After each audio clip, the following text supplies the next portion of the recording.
Sunday morning, begging money from a man I didn't know. She took me in and wiped away my childhood. A woman of the streets, this lady Rose. This bed of roses that I lay on, where I was taught to be a man. This bed of roses where I'm living is the only kind of life I understand.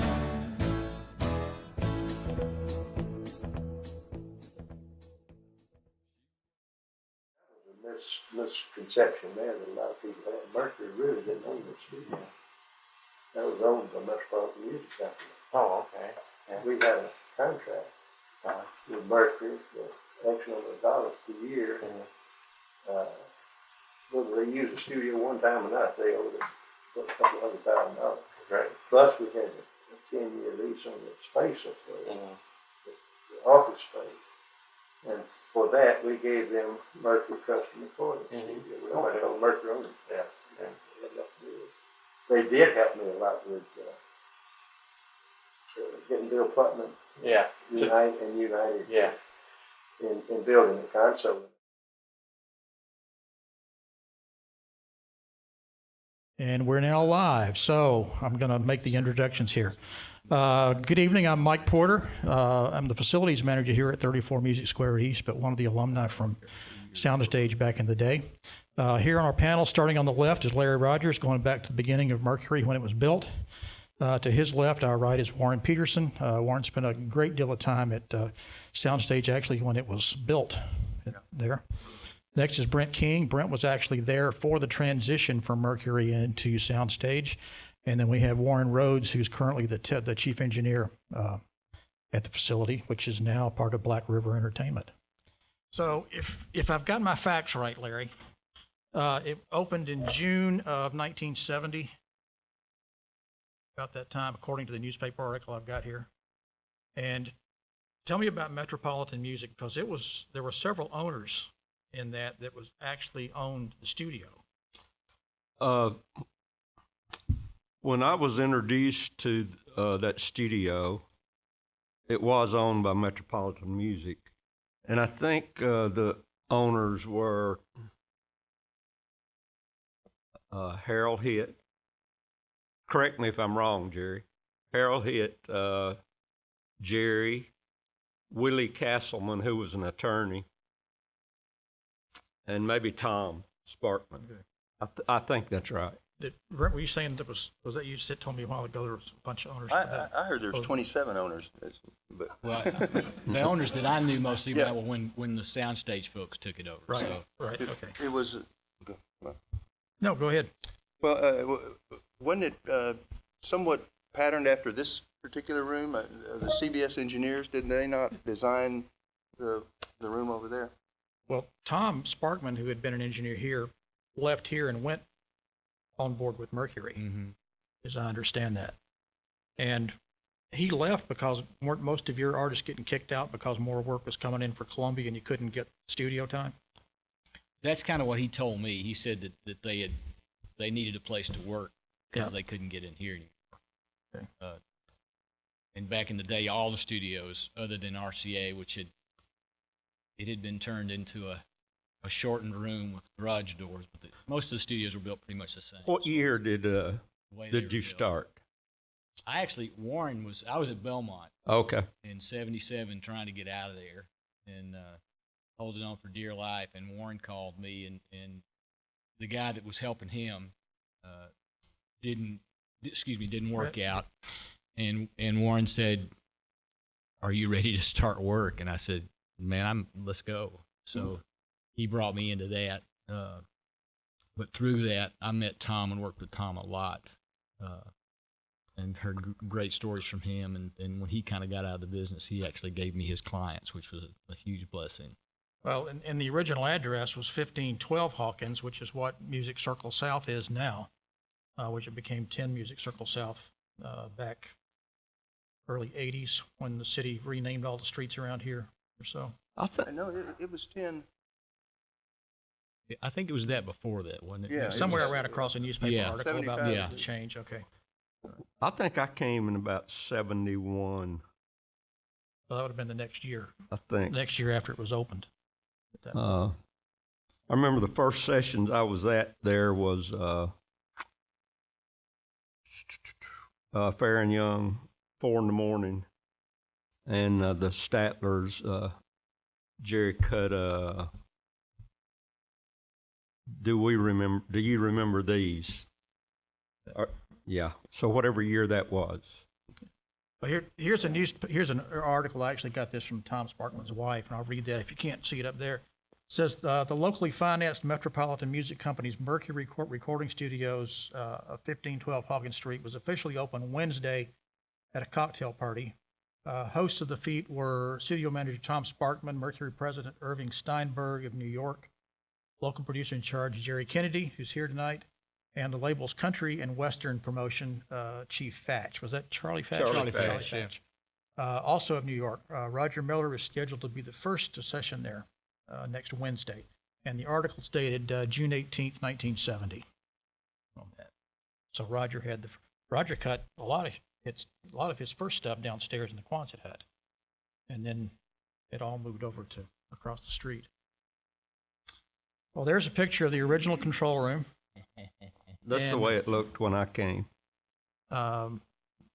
Somebody tell me something about the console. I've heard a few things about it, but I'll let somebody lead off. I've been trying to think what brand it was. When I asked you, you said it was a Bushnell, which That's I was right. like, That's right. Bushnell. That's I've right. never heard of a Bushnell console. That's what it said on it. The unique thing about it, see up here on the right side, had some kind of channel assignment. That right Yeah, there. right. Yeah. Just push buttons. So Yeah. if you were in mic hole 2 and wanted to go to channel 4, you just reached up there and punched it. And it was so easy. I don't know who invented that or why we hadn't seen it since. Yeah. And that, if you're familiar with the way Front Stage was in the 70s, it's still running the long length. The control room window is actually to the right in this picture, right here. So It's the piano booth now, I think, or was a piano booth. Yeah. But it was a long. what is it now, Warren? It's a piano booth. Okay. Yeah. Yeah, the control room actually, we flipped it. Or Right. Somebody did. I didn't do it, but they flipped it, and that's where the piano booth would have been. And further on to the right would be where Yeah, the keyboards. the door behind the MM1000 went out into the hall. There was a kitchen. There was a kitchenette. There was a table and chairs to eat at right before you went out in the hall, Okay. though. That tape machine M1000, yeah, it didn't have a locator and it didn't have a timer on it. So you had to just listen to the rewind to know You where you guessed. were. And a verse would go, and then all of a sudden, it'd be the chorus, and you start to recognize, by the rewind where you were, and then that's how you, yeah. Well, I'll tell you, for the younger crew that's here, I'll tell you one really odd thing about the design of that tape machine. And if the play lamp burned out, the machine wouldn't run. I found that out in the middle of a session. Play lamp? The play lamp, where the play yeah. button was, the lamp. Logic went It through was the part of play the lamp. circuit. Illuminated it. The cool So you thing had- about that machine, though, is, and we learned this when I was at Belmont, at school there, we had a 16-track version of it. And if you wanted to double something, you just unplugged the erase head, and you could double track. You had to get it right. You couldn't screw up, because if you messed the part up, then you'd have to go back and start all over again with the Without original using track. another track. Yeah, but you could just pull the erase head off, and you could double track things, which is great. Because we Right only on the same track? we only had a 16-track at Belmont. That's a 16. Is that a 16? Yeah. Yeah. Yeah. And what are those Scullies Those on are the left? Scully Yeah, the 280s. 3 are Scully. Yeah. Uh-huh. Yeah, it is a 16. Counting was never my forte. And that was a discrete console as well, There's an album cover with Jerry on it with that console. And I've got a cut from this album in just a little bit.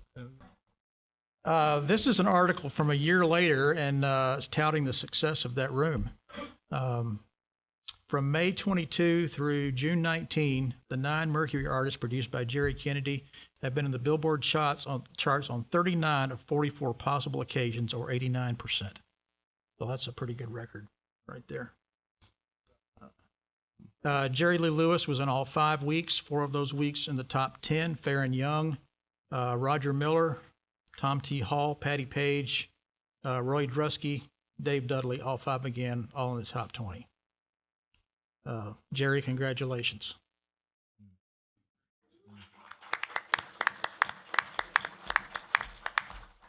The label has a hit and a winning combination with Kennedy and engineer Tom Sparkman, who manages the studio. Mercury shares the building with Metropolitan and has a close working arrangement. Sparkman engineers all the Kennedy sessions. The studio has been in operation only 11 months, but has records by Mercury on the charts within a few weeks after production began. So they hit the ground running. Some of the other artists there, Jerry Lee Lewis, Statler Brothers. You want to comment about any particular session that sticks out in your mind? On any of those that you can tell? Let's see. Well, one thing I remember, we were doing the Statlers, and I kept getting the feedback from Charlie McCoy's mic. And he was up against the window playing vibes. And so I couldn't figure out what it was, so I would turn the volume down in the control room. It wouldn't feed back. So the next day or 2 or 3 days later, when we were listening to the sessions, I could hear way down somewhere in the mix, Jerry and I talking. And so I thought, well, I'll find out what track it's on. It was on all 16 tracks. So the record went out with us talking way down on it, and we talked the whole time. And I think it went #1, didn't it, Jerry? I never did tell anybody. I never did tell anybody that for a long time. I think I've told Jerry, though. You did tonight. I'll go to my grave loving you. Yeah. You can't hear it. Trust me, I've listened and listened. I'm surprised you didn't have to talk on all the records after that. If it was a hit, I mean, superstitious. I've grabbed a picture of a back of a Farron Young album produced by Jerry Kennedy and mastering Gilbert Kong. That's a name I'm not familiar with. Was New York? Okay. Thank you. Engineer Tom Sparkman, and then musicians that we know back that far. Here's a little cut from that particular album.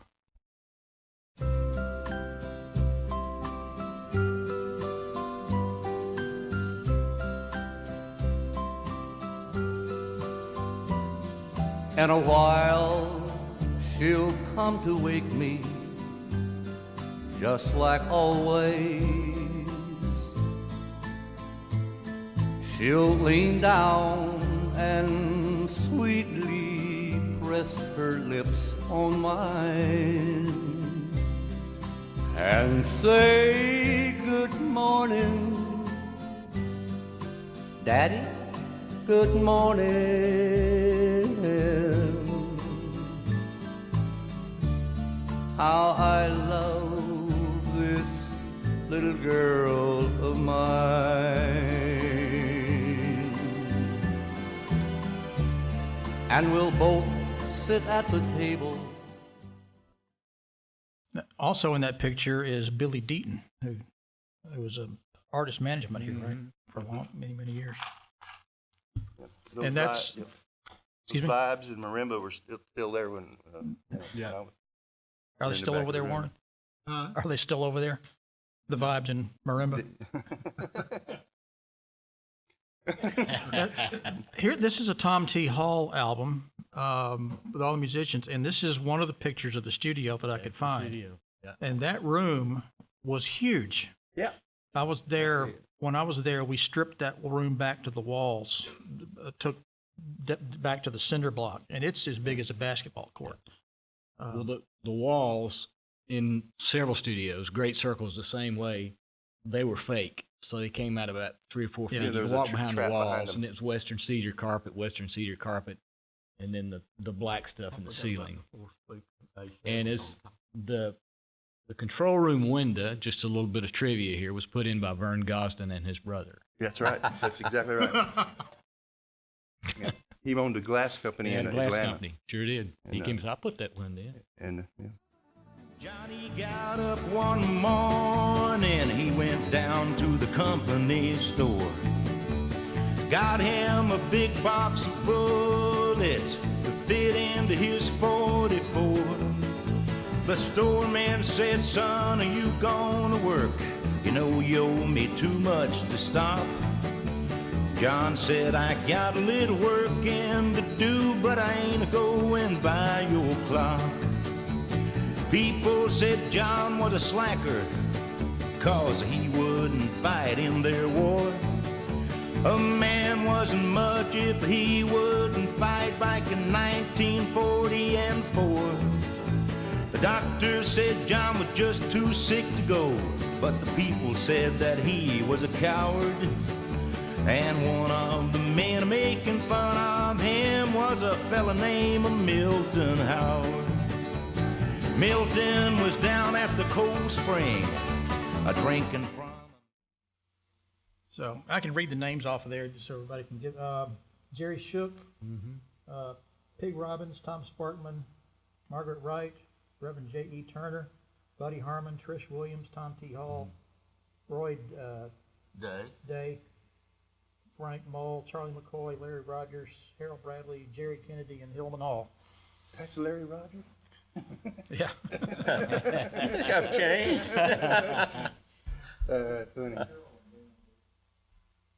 And we'd mentioned Roger Miller before. This is one of the projects done there. I've learned that a lot of what I knew Roger for was cut downstairs. And then he went over across the Where was street. Dang Me and, you know, That was done downstairs in downstairs, Quonset yeah. Hut, yeah.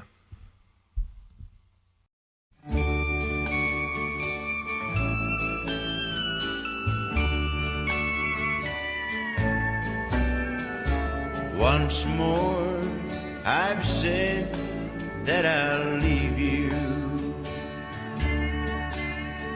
But once more, I'm changing my mind.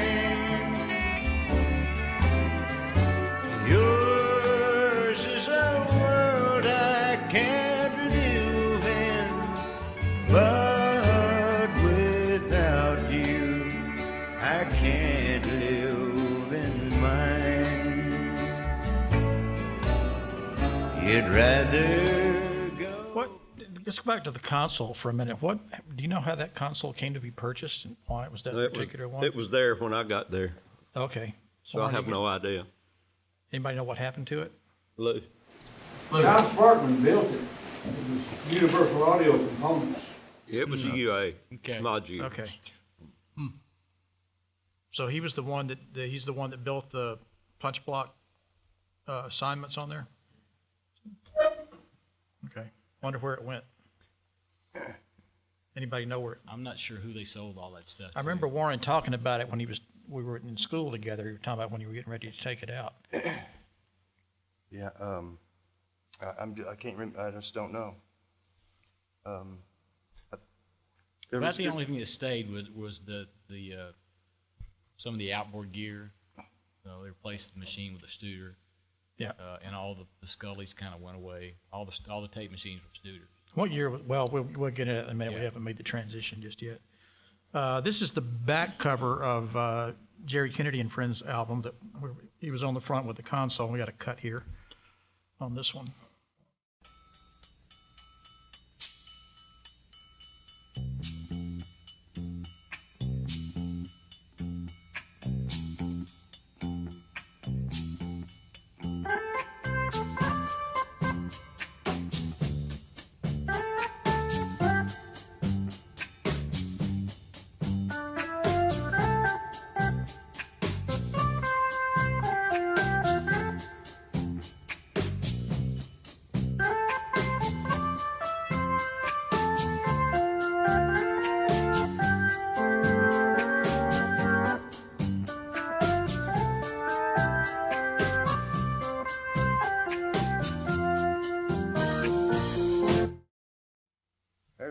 Tom. There's Tom Sparkman. Now, this would have been after that's the MCI. That's in the there. MCI 400 series, right?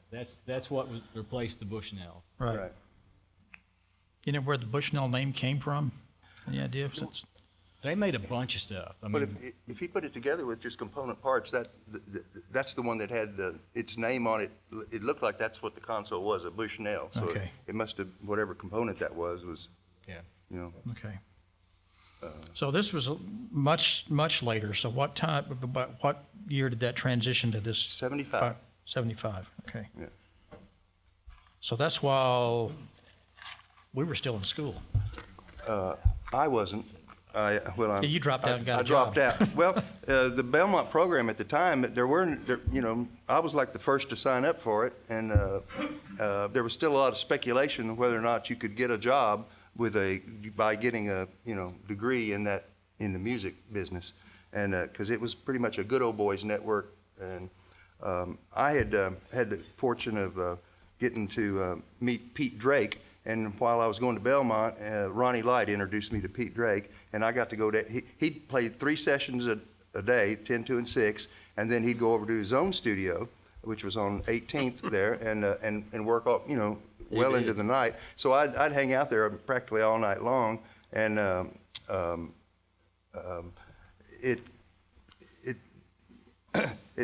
was very fortunate for me because I had a job offer, and I just didn't know that, you know, a few more hours at Belmont was going to make that much difference. You know, I kind of wish I had finished now, but, you know, back then I wanted to put all my time into this new job that I was getting. And anyway, And the rest is history. It worked out. it worked out, yeah. But now, looking at the walls of the studio here, that was before the remodel. It looks like. Yeah.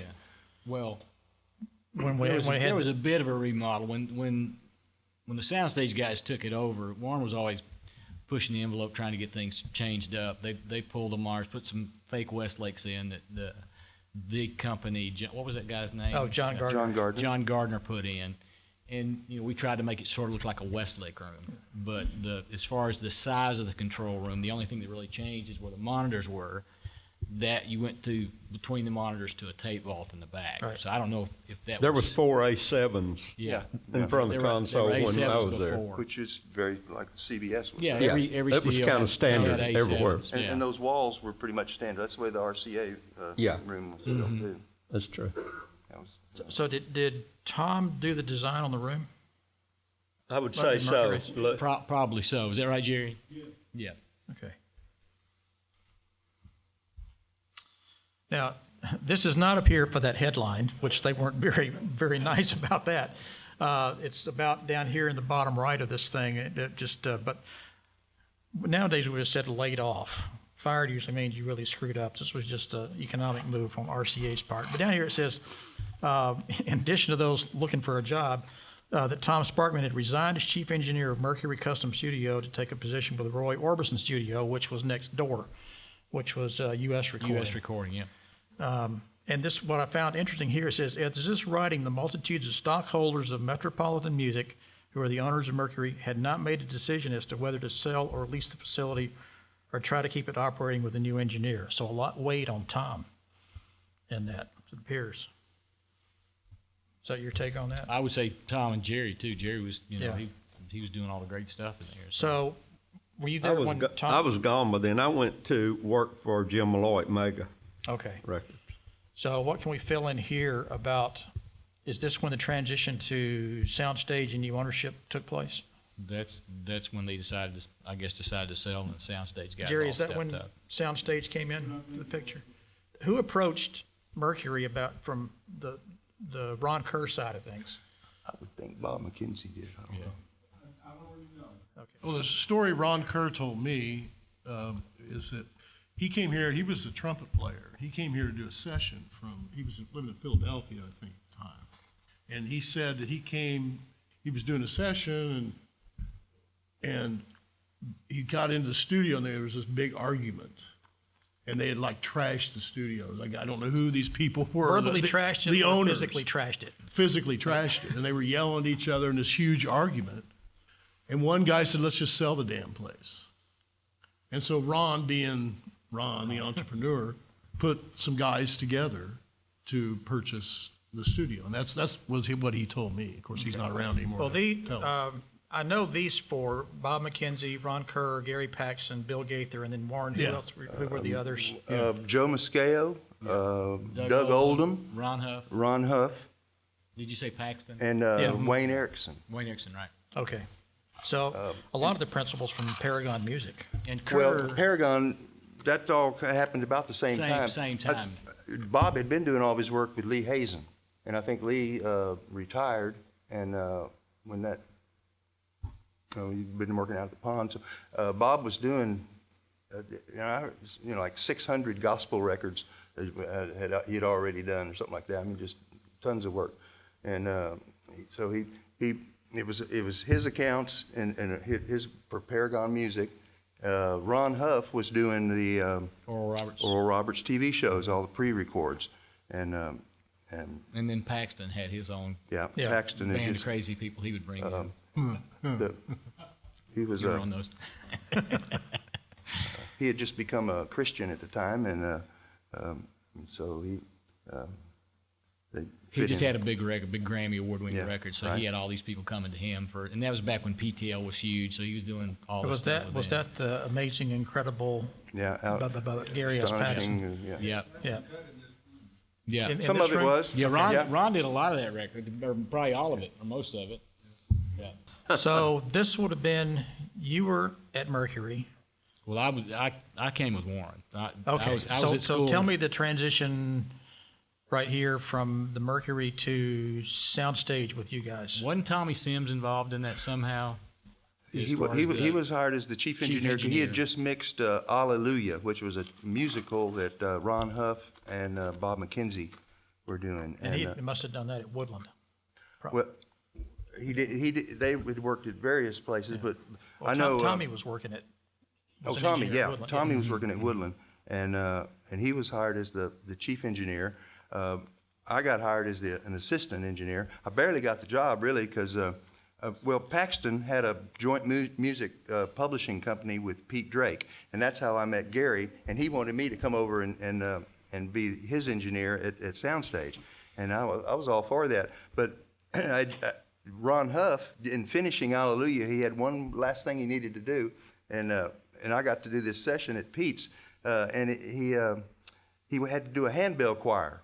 And problem is he had all the handbells, but he had no choir. And so here we go. We're starting, first track, and Ron's over. He's going to play the bass part, and we wait for that, ding, ding, and then he moved up to, he just go all the way up through the handbells, and then when it was over with, he said, "Well, let me hear it. Let me hear it on the big speakers, because I'd kept it down, so it didn't feed back or anything." And anyway. So I turned it on and it's going on. I thought, oh my gosh, what is that? Well, after a lot of just moments of there goes my career. We figured out it was the air conditioner, and you don't really hear it on one pass, but when you stack up 24 passes of 24 tracks of air conditioning. of air conditioning, it starts getting rather loud, But so Ron was, well, I can't use that, and so I thought it was the end of it, and it was. I guess we got things worked out because I got to start doing his Oral Roberts TV shows, Well, when did Jimmy Bowen start using the room? Well, That would have been. We're coming up on that in a minute. Okay. That would have been a while, yeah. So Warren and Brent were engineering there. Mike Sanos. Mike came Sanos. in Mike there at Sanos, point. yep. And Lee Groich was the. Lee. when Lee did came come down on as board? just as a visit with Larry Black. And, Yeah, because I was working with Lee over at the tape duplicating company that right. Kerr and them owned. Yeah. And he kind of came in as an intern. And He wasn't. I mean, he was in the process of learning, Yeah, and they got thrown to the. Well, He got fired real soon Yeah, after that because Mackenzie drug in a session with DBX cards, and he didn't know how to do DBX cards with the Dolby system, and we just left him there. We didn't know, one of those Bob would come in on the weekends, and he fired him. Of course, he had me fire him, but I didn't want to fire him. I didn't think, and so that was very uncomfortable. But he ended up. I think we hired him back, didn't we? He came back. Okay, I had heard this was a Putnam console. So during this period is when the Bushnell console was removed. Was it 428? MCI came in. And then when was Backstage added? It actually started a little bit before Bowen had kind of made up his mind whether he loved us or not. I think Kerr and he had that conversation, and we figured out we could add the room back there.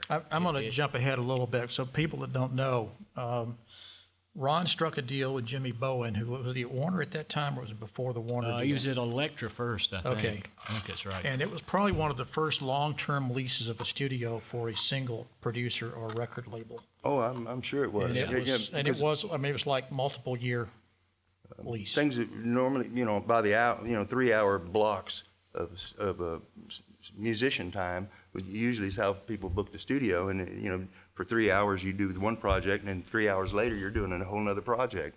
But then, the owners at Soundstage decided that we weren't quite busy enough to be, the profit was not quite there. So I said, well, I hear there's this guy in town, Jimmy Bowen, and he does a lot of work, so maybe we ought to talk to him. And that's another history story. Yeah. You should note, though, that and Ronnie and the other guys can talk about this, when Soundstage we were fairly busy. We were working weekends. Of course, we had a lot of owners would bring in business, but we had an MCI console, 2 EMT plates, maybe 4 or 5 pieces of outboard gear. Had an 1176 that was really noisy. Had an LA2A, a couple of LA3As with Pultec, an Eventide. I think there were 6 compressors, I think. Yeah, 6 compressors. Yeah. And the studio rate, of course, you got an engineer with this, but it was like $120 an hour. And then if you worked weekends or if you worked after 6, the rate went up. So it's pretty hilarious. And now, tape was about $125 a roll for tape. About $100 a quarter a roll. But the funny part is we end up however many years later, and they want an SSL, they want every piece of gear known to man, they want to pay you $500 a day. Yeah. For a studio. So you figure how much capital was sitting there, and that was the rate they were charging. And that's kind of how we took the big backward steps in the studio business. Jerry, you maintained an office upstairs for a long time over there, right? Yeah, Mercury Records was upstairs. Yeah, okay. So, Jerry, where did you start recording after you? We went across the alley to Orbison. Oh, okay. U.S. Johnny Rodriguez records, weren't they done at? No, we started those at Mercury. Okay. Yeah. That's what I thought. Yeah. I remember, for some reason, I wound up dropping by the studio one day when the 8068 Neve was being unloaded, and somebody said, "Get over here and grab hold." So I was helping shove that 8068 through the wall, I believe. Somebody have something? No, And then what? And then what year did the Trident TSM go up in front stage? How about 79 or 80, something like that? Okay, Somewhere in there. Was it earlier? I don't think Ron Kerr ever sold a console No, he didn't. He because just kept that putting MCI Band-Aids on got them, pulled building out rooms. and went over to what was It was a downstage. that was downstage. No, that was center stage Well, behind Warner Brothers. it went to downstage. The Neve went to center stage when he was done with that. Neve went to quad. Well, The Neve went to quad. but it went to center stage first. Yeah, it was at center stage first. Where the hell's Center Stage? Was the TSM Well, new or center y'all stage, buy Brand- it? no, it was new. center stage, It was for new. those of you that are new to town, it became the Groove Room, which is no longer there, either one. So the first console, the Neve went there. What I think what was learned is that multiple rooms and only having like one secretary, but having multiple rooms, or that you can divide the expenses over. There's more income having more rooms. You don't have to turn people away, so to speak, and that's sort of what Ron took that to an extreme, I think. There you go. There's that smiling face. Oh my! Oh golly! That was front stage with the MCI. That was our logo, was the headphones. I got my hands over them. I can't see them. I think he's got a track sheet later on. You can see the deal. Yeah. Logo on it. There you go. That was Halloween of 1979. I was wet behind the ears. I was this young child, and I remember Jerry calling me. He says, "Cool, we got George Burns coming to town, and everybody's coming with him." And it was a full orchestra session. Everything was on the floor. We had strings, background singers, full rhythm section. And he said, and ABC News is going to be here with George. And George Burns was an amazing man. I bet they took 1 million pictures of him that day, and everybody tried to sneak in, take a cheap shot of him. He'd go, "Oh, no, come here, give me your camera." And he would give the camera to somebody else and put their arm around him. But that was an amazing. Yeah, there's Mike Sinos on the left, and I don't know the receptionist's name. Kathy Hyder. She's married to Greg. Help me out. Yeah. Who? Greg Jennings from Restless Heart. She's married to him. Okay. And that's Pat Meyer. That's Pat Meyer. She was the studio manager. And I don't know who that guy on the right is, but he's a really nice fellow. Yeah, Pat came from Word Records. And then this may be out of sequence, but here's a picture of Jerry and Brent when Jerry started his own production company. Jerry, you want to elaborate on any of this right here? There's really nothing to tell. I was glad to get out of Mercury at that point and do something on my own. So that's what I'm saying. And the author of the article is Robert Orman. Wow. That was after 24 years of running. Okay. Brent, you know about what year that was? That's the Trident console. That's TSM, that console. We seemed to attract consoles that didn't work. Yeah, the MCI had daily problems. When Claude Hill shut down his company, we found manuals of MCI repair things that were supposed to be done, but every time they'd show up, it would work. And the Trident had a bunch of shadow switches that were bad. Yeah, they had the shadow switches. There were some bad faders and caps, I remember. Was that a TSM in Harold Shedd's place, too? Yes, that was a TSM in his place, too. It weren't bad consoles. They just weren't very reliable. Yeah. They definitely didn't sound as good as the A-Range, but... right. Now, that's backstage, and that's the Neve. You can see the fine gentlemen there. It's Reggie Young, Shane Keister, Larry London, Bobby Thompson, Joe Osborne. And this was a kind of a small little rock band from Canada. But that's what backstage looked like. Yeah, there's the Statler Brothers. And what album were you singing on that one with? No, they said act like you're singing for the picture. And there's there's a track sheet from the George Burns session.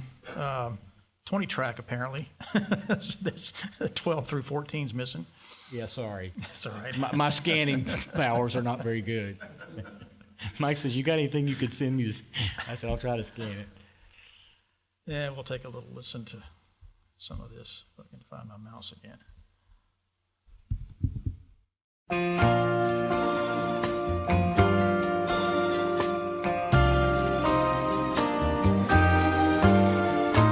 At a bar down in Dallas, an old man chimed in, and I thought he was out of his head.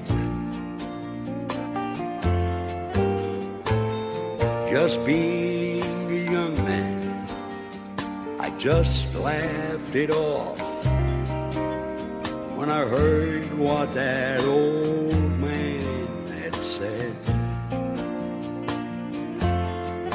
He said, "I'll never again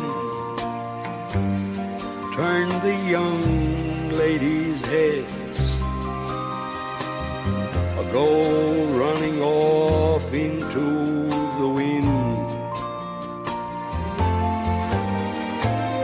I'm 3/4 home from the start to the end, and I wish I was 80 again. I wish I..." The hardest part about that record is George was. You remember how old George was then, Jerry? 104 he was really old, and he's 91 years old. Yeah, I think you're right. He In that smoked picture. cigars like crazy. But the hardest part was that we had no automation. And George had dentures, and he was clacking his dentures and puffing between every vocal line. So you're sitting there with a vocal fader, and he didn't sing very loud. So you're trying to get him above this orchestra and background singers and everything. So it was just wearing you out, turning him up and down. Brent, that was a heck of a job you did that day too, buddy. All that went down that day. Yeah, well, thank you. That was I was scared to death. Well, along comes direct to disc. Were you both of you guys involved Let in me this? brag on Warren for just a minute.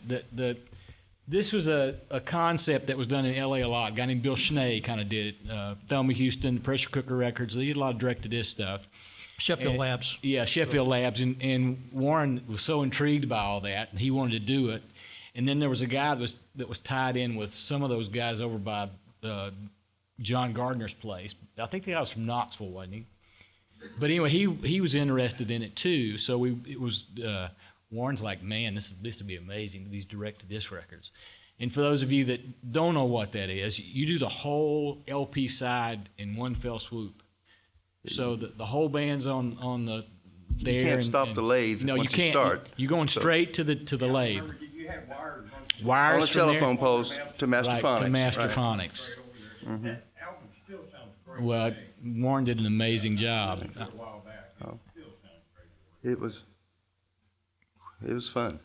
Stressful but fun. Yeah. Well, And we actually did that record. We did Dave Brubeck, Right. his with bunch. Charlie Daniels. Yeah, I remember Charlie came in for one of the playbacks, and we had just bought a brand new 24-track Studer, and Warren's up at the console, and Charlie's sitting back at the couch, and he had a big old chaw in his mouth, and he was probably from here about to where Travis is, and he spit, and it just went. It was like one of those slow motion films things, like, and Warren was like, "Oh, thank you." Well, let's take a little listen to it because it still holds up. That's That's George the Tidwell, MCI. isn't it? Yeah, the MCI console, Glenn's lathe, Dolby rack in the back. That was actually looking back over the. We didn't back have to use that. the speakers. Not for this. No.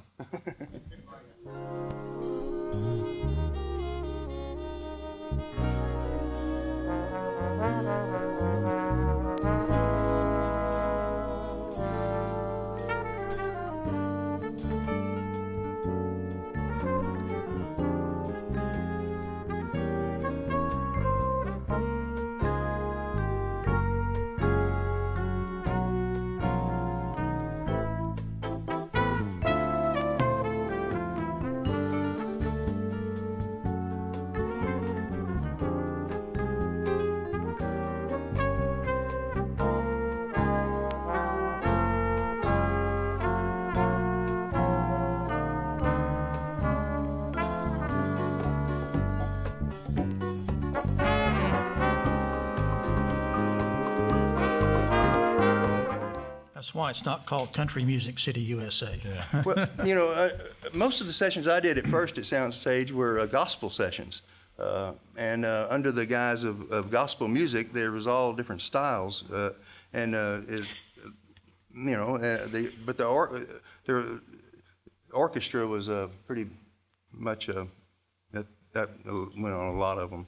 There weren't many guys doing it. Warren was the first guy I sent behind to do it, and I tried to learn from him, and I'd come watch Ron Reynolds some, and And there was another direct disc that I was talking to Glenn about where they actually clandestinely ran wires across to the UA Tower, I believe, from Masterphonics as well.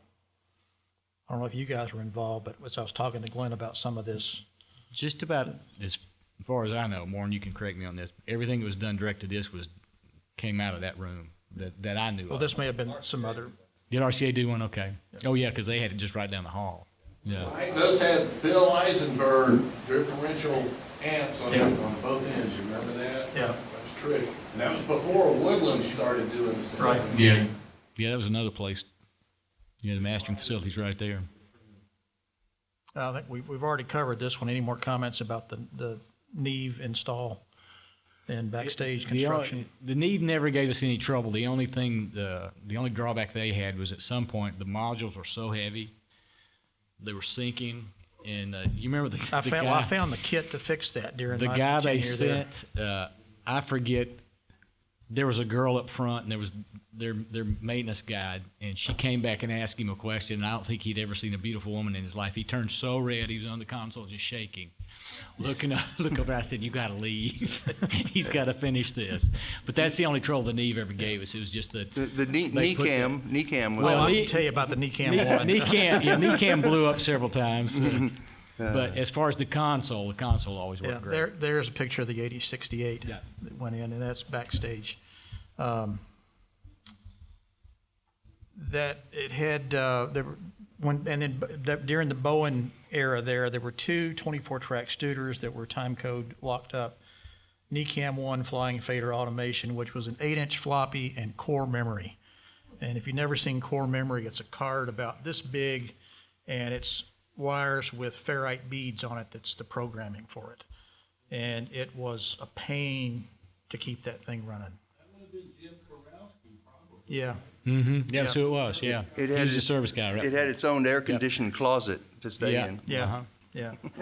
And as far as the rooms, as far as the different acoustic guys that were involved, there was John Gardner. Steve Durr, George Oxberger came in later on, and then whatever Bowen did past that. Yeah. But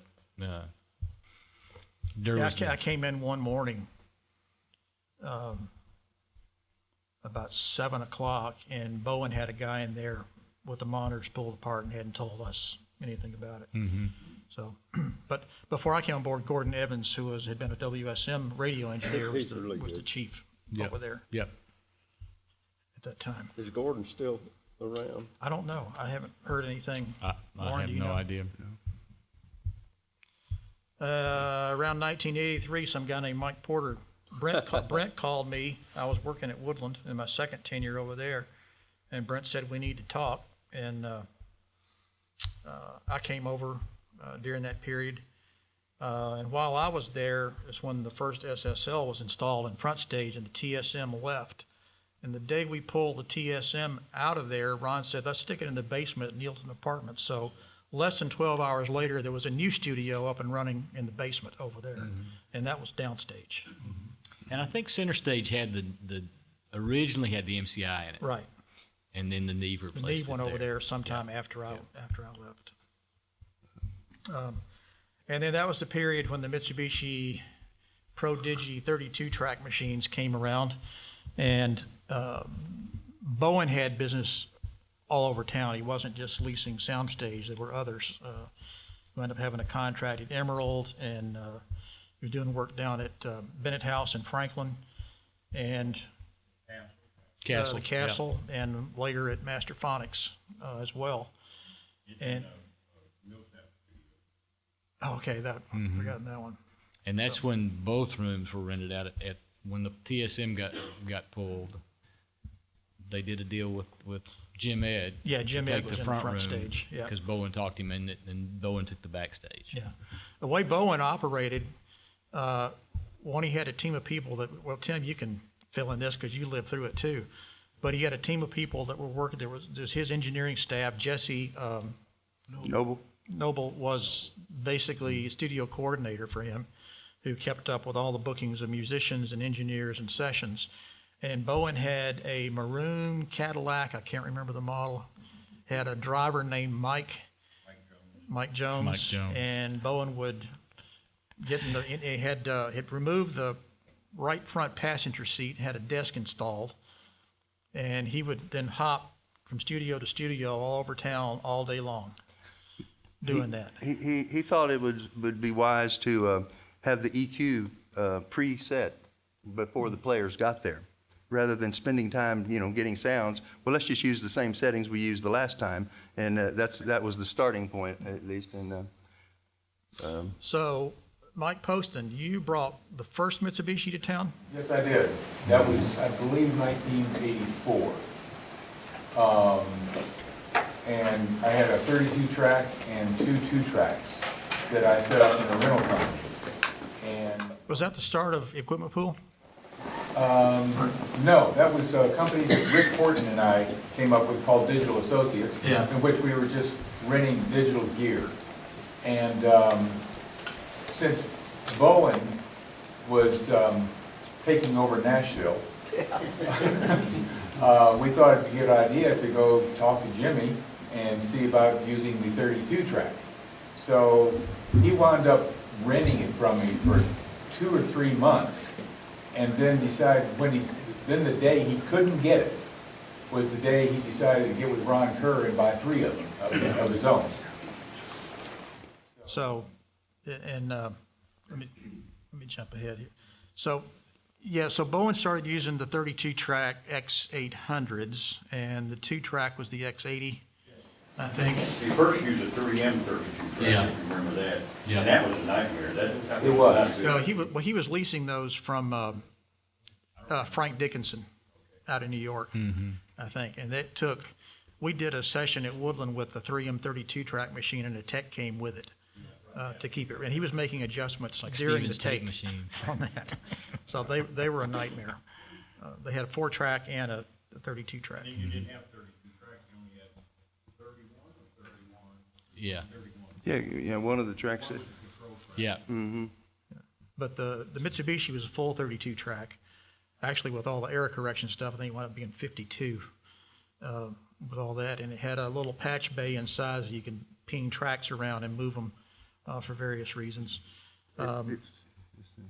Which led to, since Kerr had now owned 3 machines, a little promo photo that was taken. And there's Pat Meyer, Ron Kerr,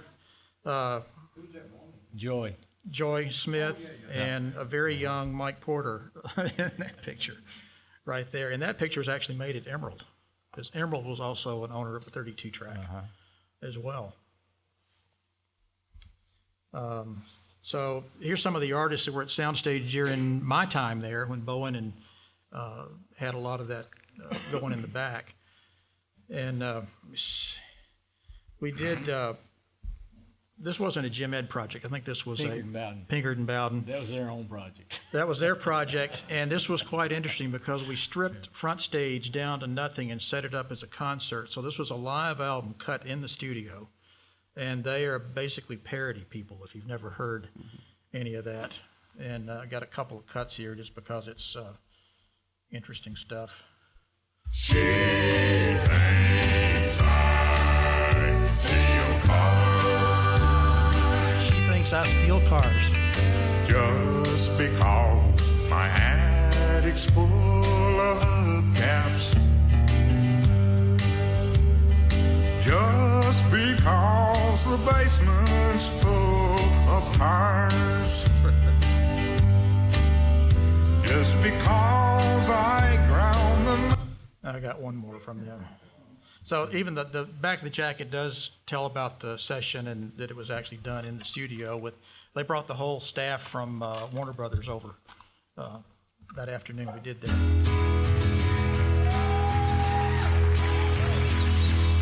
Well, I go out drinking, coming late stinking. Tell my wife left the car with the keys sitting by the highway. And it got stolen. Then I tell her to get dressed. High heels, Sunday best. Big surprise, lots of fun. She thinks we're going to a party. Then we go bowling. Ooh, I'm driving my wife away. She can't take another day of me. All right. Well, hey, Jerry, wasn't the Roadhog album cut at Soundstage? Yeah, so that room was famous for, I think Jerry told me it took them longer to clean the studio than it did to cut the record.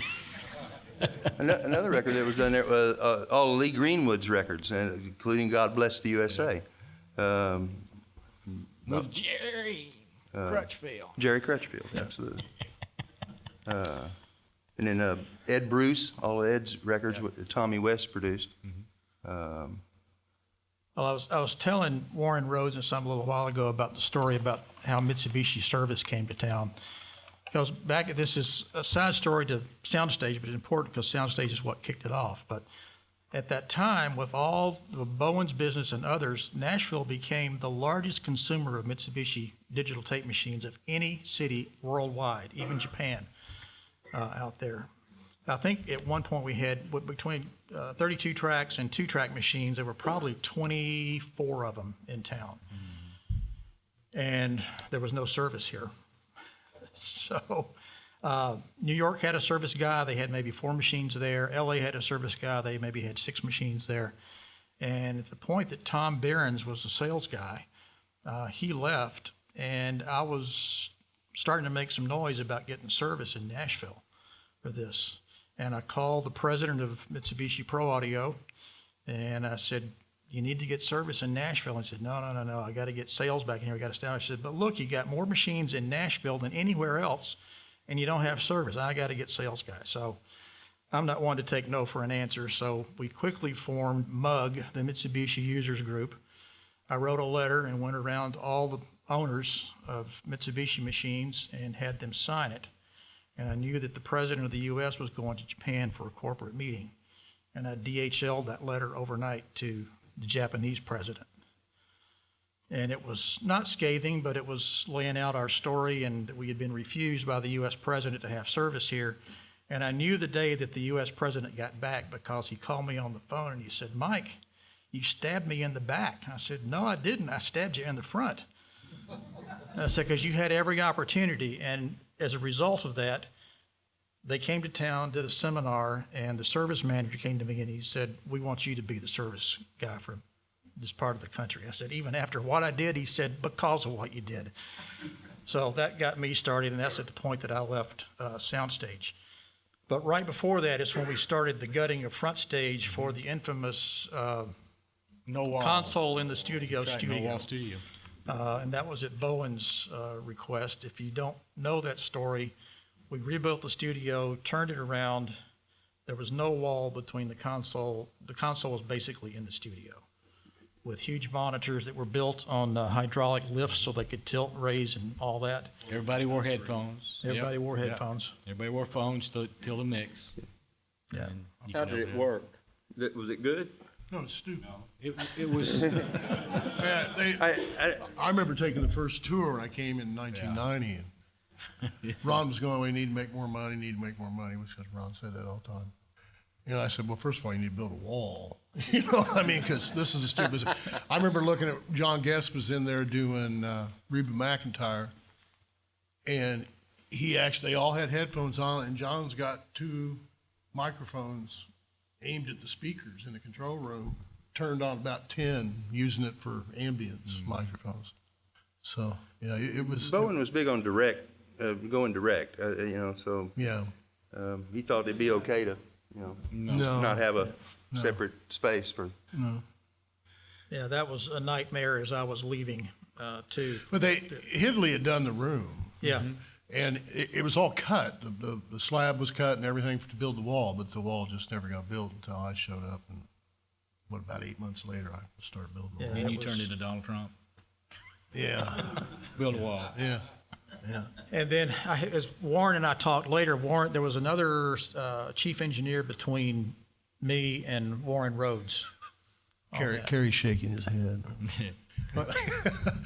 There was. I forget, I'm not even going to mention his name, but there was, Soundstage was in a complete wreck when I started. In fact, if I would have known how bad it was, I would have gone back to Fantasy Studios in Berkeley and not even taken the job. First day on the job, I had Derek Basin, who's an engineer now here in Nashville. He was my intern. And I said, okay, man, go in Front Stage, get the module, check all the modules and bring me the bad ones, you know what I mean? Let's start making a list. He brought them all to you. He brings me a list, it's like a page about this thick, and we had 2 modules that worked correctly. Now, and then, there was somebody between you and me. There was. And then they all kept telling me, John Guest and all the engineers kept telling me that he had modded the console with GML mic pre's or line amps or something. I forget what that was. All right, whatever, you know what I mean? So I get in there, and there's the GML little blob, with a little circuit and wires running up to it. I go, well, I know these don't work off plus or minus 18. There's got to be another power supply or something. I'm looking all around, couldn't find it.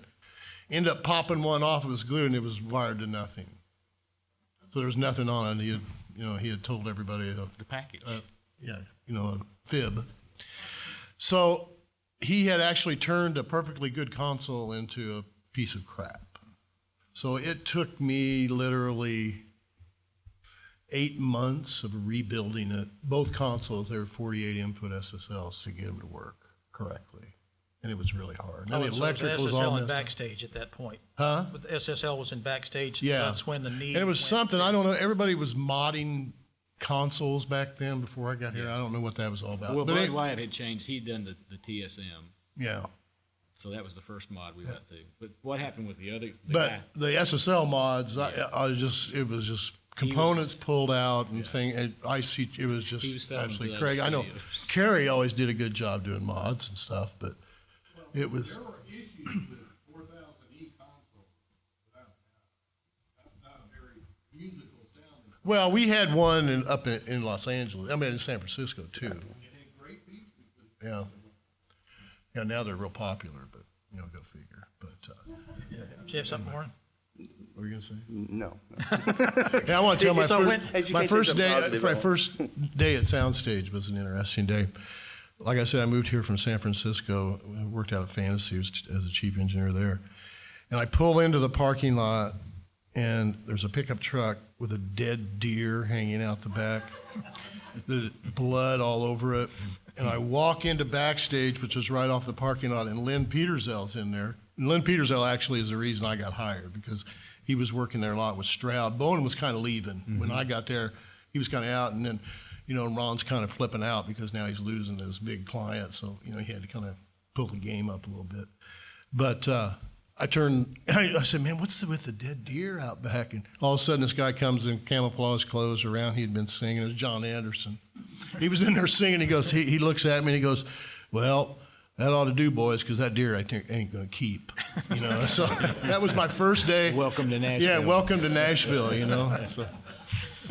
So we added another stage, a final stage Mastering. Mastering. for mastering. Yeah. Yep, which was installed upstairs in what used to be the shop up there. When did that come online?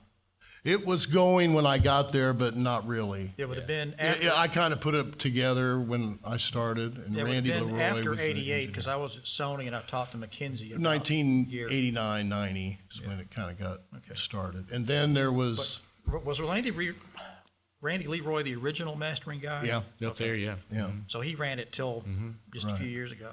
And then we had another studio up front where Bowen's putting surface was. I put a studio there.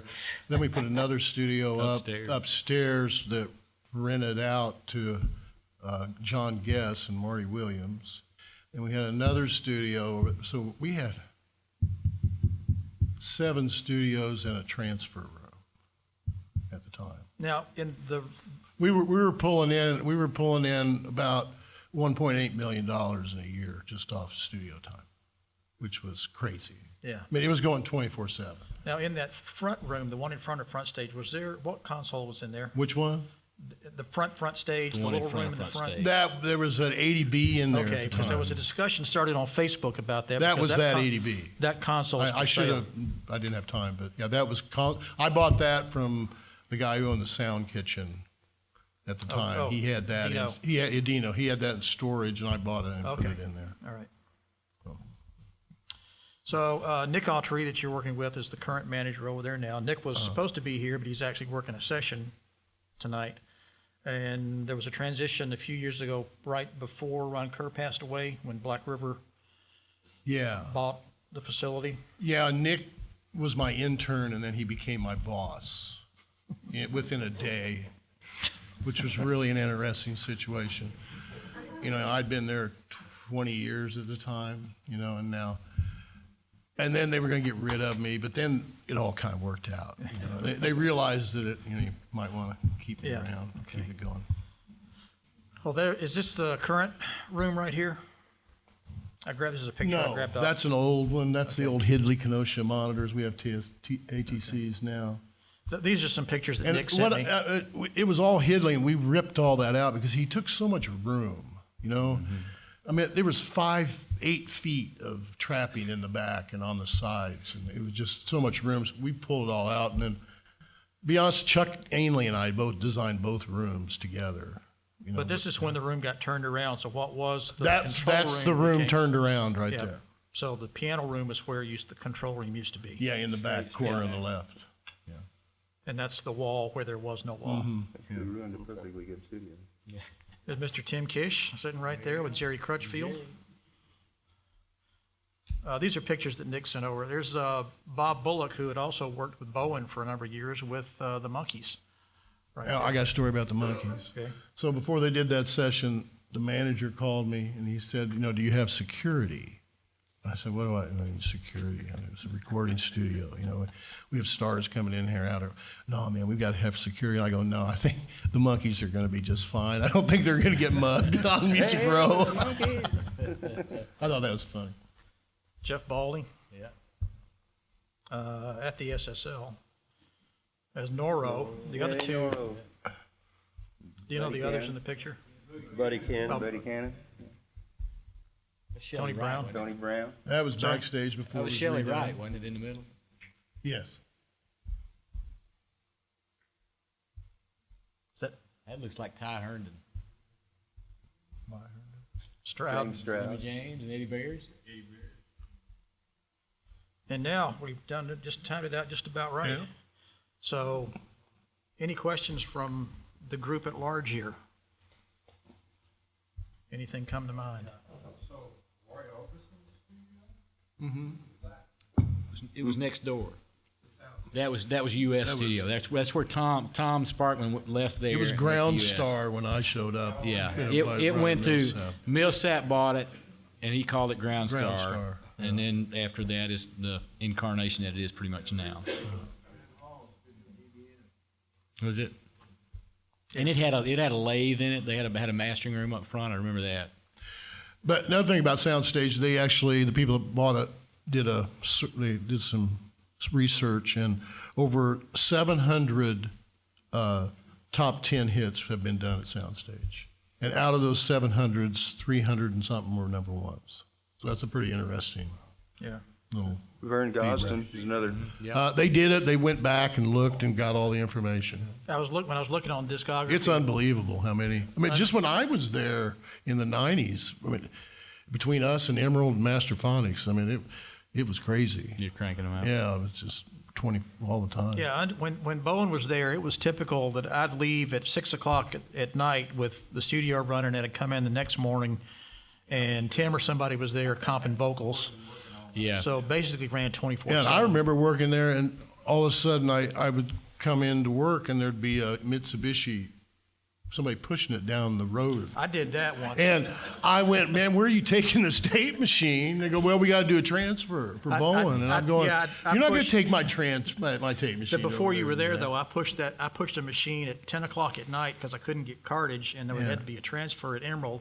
And I pushed one from Soundstage down 16th to Emerald. I mean, the 90s were a really fun time. It was downhill, kind of. We were all, and Carrie and me and Frank, you know, all good friends, and we were so busy that I mean, we were just churning. I mean, Bowen would cut during the day, and they do overdubs, and then Tim would come in at night and tune vocals. I mean, and we'd bill for each one of those. Yeah. And yeah, I remember that. Yeah. Are you ever going to get out of my way? You know. Yeah. You have like an hour before the session starts. Yeah. Thank God for those test jigs that we had, or I wouldn't have been able to get anything done. Yeah, it was a busy time. Yeah, it was. Any other questions about any of that? Well, Warren, are you going to lead the troops over? I can do that. All right. Well, thanks for coming here. I hope we did some honor to Mercury and Soundstage. Thanks, panel. Thank you guys for being here. Jerry, thank you for being here. Appreciate it.